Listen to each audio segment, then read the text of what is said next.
Donc, ici, on prend une application de R de X vers R de X. Bon, je ne sais pas trop si vous vous rappelez de ce que c'est que R de X. Ok, donc rappelez-moi c'est quoi R de X.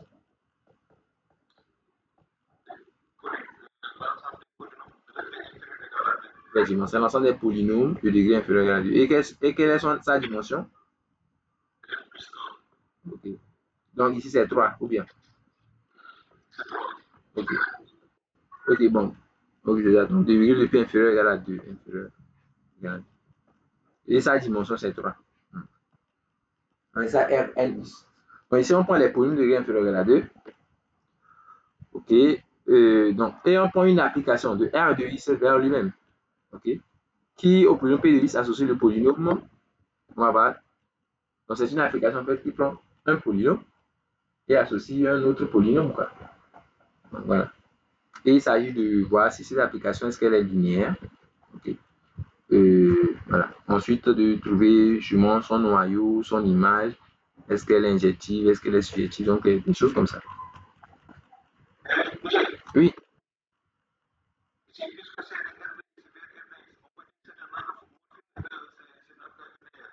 oui, on peut dire que c'est un endomorphisme. Mais ça, ce n'est pas faux de dire que c'est une application linéaire. Hein. Voilà. Donc, sauf que les applications linéaires qui sont définies d'un espace en lui-même sont appelées des endomorphismes. Donc, sinon, il n'y a pas de souci. C'est effectivement un endomorphisme. Ok. Super. Donc, on va montrer que cette application est un endomorphisme. Donc, autrement dit, voilà, c'est un endomorphisme de R de X. Autrement dit, qu'elle est linéaire. Donc, on va montrer ensemble que F est un endomorphisme de R de X. Voilà, donc c'est ce qu'on va faire. Et donc, il faut bien voir ce que fait F. Ok, F, c'est une application. Vous voyez, cette application prend un polynôme P et lui associe le polynôme X P' de X. En gros, s'il prend P de X, oui, F, ça prend P de X et il lui associe un autre polynôme, c'est le polynôme X fois P' de X. Ok, voilà, donc c'est bon.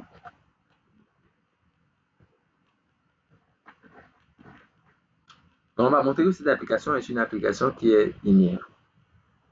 Donc, tout d'abord, bon, je tiens à vous justifier que cette application elle est bien définie, hein, parce que quand il a mis R de X vers R de X, c'est pas pour rien. Okay. Donc, je vais mettre ça comme niveau 0. F est bien défini. F est bien défini. Car, quand vous prenez un polynôme P qui est de degré inférieur ou égal à 2, ok, quand X P' de X, P' de X, quand vous dérivez un polynôme de degré 2, vous obtenez un polynôme de degré combien?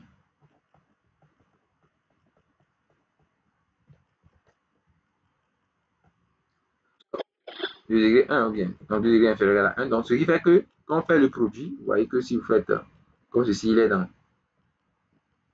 R1X, donc quand on fait le produit, vous voyez que c'est bien dans tout là, non? X P' de X, c'est bien dans R2.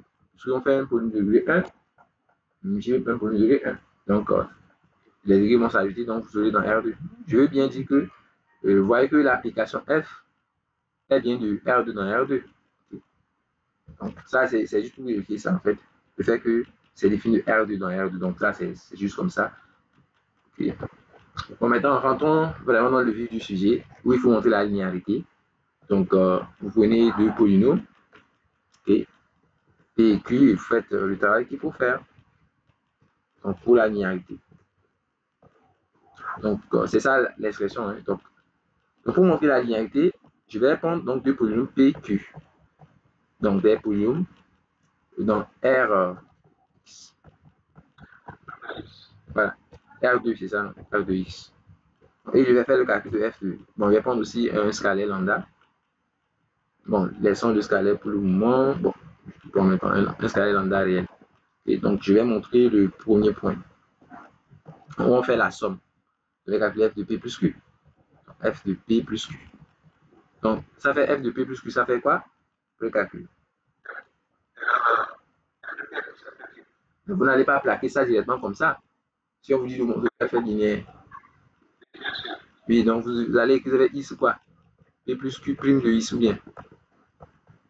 Et comme on sait que la dérivation est linéaire, mais is P' de is plus Q' de is. Et donc ça va être is P' de is plus is Q' de is. Et donc ça va être bien F de P plus F de Q. On est d'accord. Ok. Effectivement. Et maintenant le deuxième point. Que fait F de lambda P? Ok. Voilà. Oui, mais avant ça, il faut écrire lambda P' bien de is. Donc, puisque la dérivation est linéaire vers lambda P' de is. Donc le is, ça va lambda is P' de is. Bon, sur la copie, faites comme ça. Hein.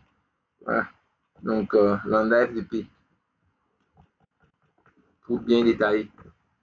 Par exemple, voilà, vous voyez bien clairement que F est linéaire. Donc, F est linéaire. Et le tour est joué, quoi. Pas grand chose. Donc, voilà. Donc, après la linéarité, je demande de déterminer le noyau et l'image. De trouver le noyau et ensuite l'image. Bon, le noyau, bon, je ne vais pas trouver le noyau ici. Mais je vais introduire le noyau et on va en parler. Ce n'est pas quelque chose de compliqué. Donc, je vais l'introduire, on va en parler en même temps. Donc, le noyau d'une application, c'est quoi? Okay? Donc, puisque j'ai parlé de l'image. Donc, le noyau, en anglais, on met care, le noyau de F. En fait, on notait, on met care de F. En anglais, en fait, le mot care vient de kernel. Kernel. Kernel, en anglais, ça veut dire noyau. Et donc, le noyau de F, c'est l'ensemble des zéros, des racines de F. C'est ça, le noyau de F, c'est l'ensemble de ces zéros. Ça, voilà. Vous savez, un zéro de F, si on dit que I c'est un zéro de F, ou bien est une racine de F, ça veut dire quoi? Si on dit que I c'est un zéro de F, ça veut dire quoi? Souvent sur les polynômes, hein, c'est que f de x est égal à 21 est égal à 0.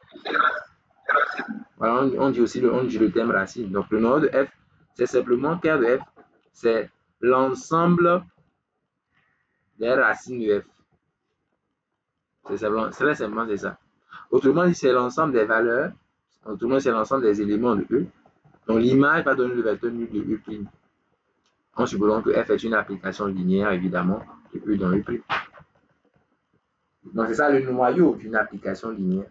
Ça, on appelle le noyau. Et on dit le terme noyau pour définir ça. Donc, moi, c'est pas très compliqué, cette histoire du noyau. Okay? Alors, c'est l'ensemble des zéros. Et on démontre, je vais vous le laisser en exercice. Vous allez démontrer que le noyau d'une application linéaire est un, comme on l'a déjà fait pour l'image, vous allez démontrer que le noyau est un sous-espace vectoriel. Selon vous, le noyau serait un sous-espace vectoriel de quoi? De l'espace de départ ou bien de l'espace d'arrivée. Est-ce que ça serait un sous-espace vectoriel de E ou bien de E'?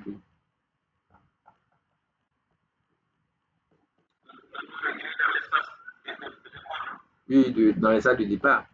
Donc, ça, c'est à faire en exercice. Okay? Vous le faites en exercice.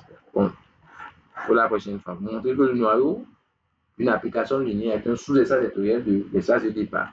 Okay? Voilà, donc ça se démontre. Et comme je vous le disais, la notion d'image est liée à la subjectivité.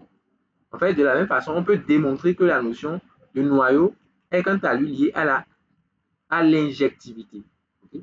Donc, vous allez aussi faire un exercice que F est injective si et seulement si le noyau est réduit à l'espace nul. Le noyau, ça donne juste le vecteur nul de l'espace de départ. Voilà, donc c'est quelque chose qui se démontre assez aisément. Et je vous allez le faire en fait en exercice. Donc le noyau, c'est l'ensemble des zéros. Quand on parle de noyau, c'est l'ensemble des zéros. Noyau, ça rime avec zéro.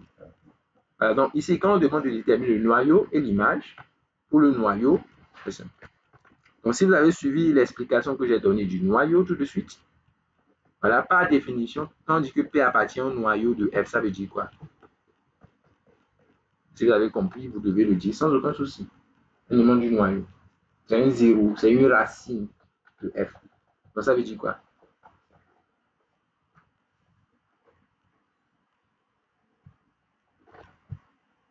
Aucune idée?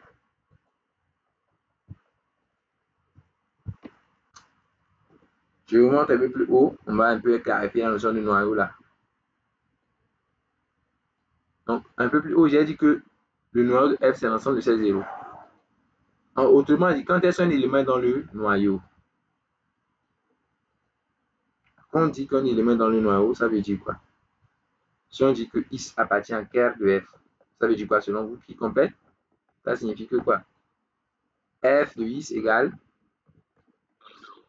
le 0. Ou bien le 0 de E'. Ok. Donc, je reviens un peu plus bas. Si je dis que P appartient à Ker de F, ça veut dire quoi? Notez que F est une application ici de R. Oui? Ça veut dire?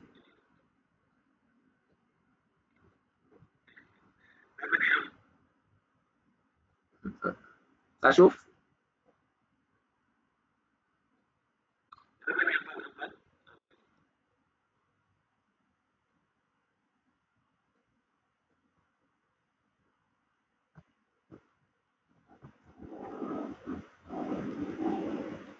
Un élément qui est dans le noyau, son image est nulle. Un élément qui est dans le noyau, son image est nulle. C'est simplement ce qu'il faut retenir. Oui. F de P, oui. Voilà. Est-ce que c'est le 0 de K de F? F, c'est une application de R2. Oui, l'ensemble arrivé. Oui, qui est R2X. C'est le polynôme nul. Ça veut dire F de P, c'est le polynôme nul. Ok. C'est le polynôme 0, quoi. F de P est le polynôme nul. C'est bon? Ok, donc F de P est nul. Donc, F de P, bon, on connaît l'expression F de P ici. F de P, c'est Is P' de Is.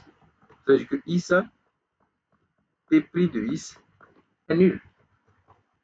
Ça veut dire que Is P' de Is est nul. C'est-à-dire quand on dit que c'est nul, vous dites que c'est le polynôme nul.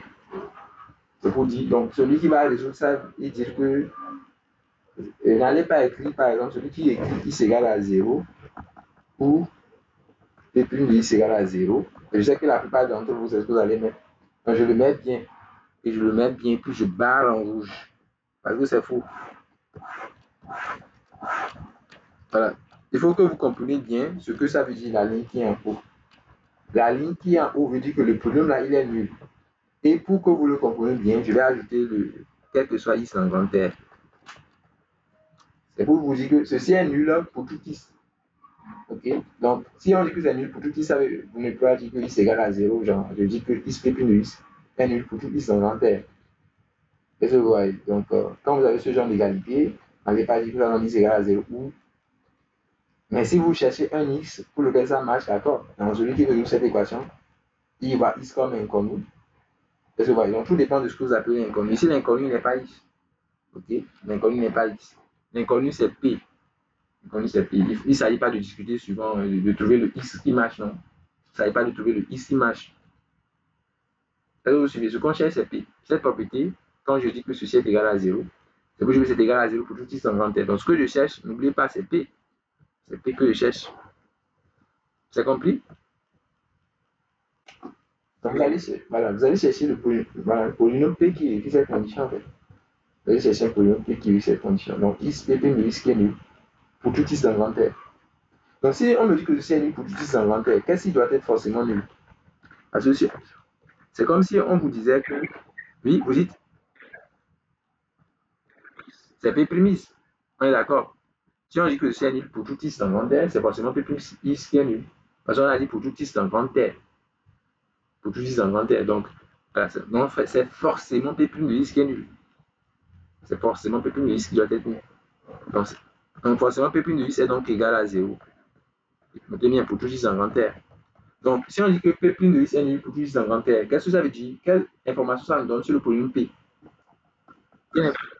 Oui, que le polynôme P est comment? Si on dit que la dérivée de P est nulle, quelle que soit X, quelles que soient les valeurs de X, ça veut dire quoi sur le polynôme P?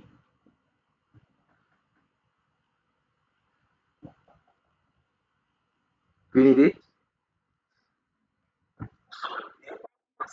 C'est une constante. Le polynôme P, c'est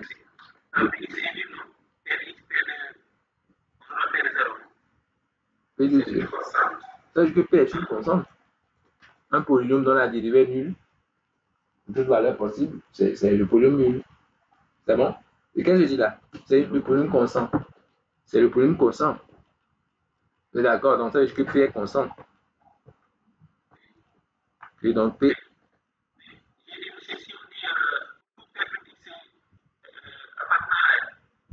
pour tout P',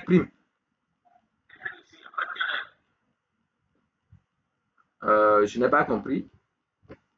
Ici, non, j'ai dit pour tout X. C'est pour tout X à partir d'un. Oui, pour tout X. Voilà, donc c'est ça. Donc ça veut dire que P est le polynôme constant. Donc P, voilà, est constante. Ça veut dire que là, vous venez donc de trouver le noyau de F. Donc, ça veut dire qu'un polynôme qui est dans le noyau doit être un polynôme qui est constant. Un polynôme qui est dans le noyau, ça doit être un polynôme qui est constant. Et donc, voilà, c'est ça le noyau.